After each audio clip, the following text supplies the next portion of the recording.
Hoxe estamos aquí na contorna da UNED, xusto ao carón da Reserva da Biosfera de Terras do Miño para facer unha salida ornitolóxica. O obxectivo desta saída é poñer un pouco en valor a importancia que ten a conservación deste tipo de ecosistemas do hábitat de ribera, xa que é moi importante a nivel de produción de biomasa e de enerxía.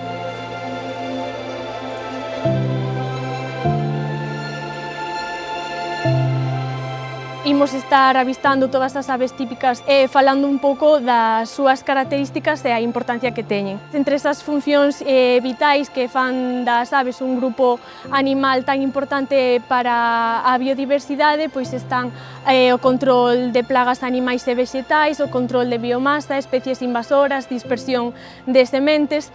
Entón, nada, imos desfrutar dun paseo guiado xunto co meu compañeiro Guido Guía para observar todas estas aves.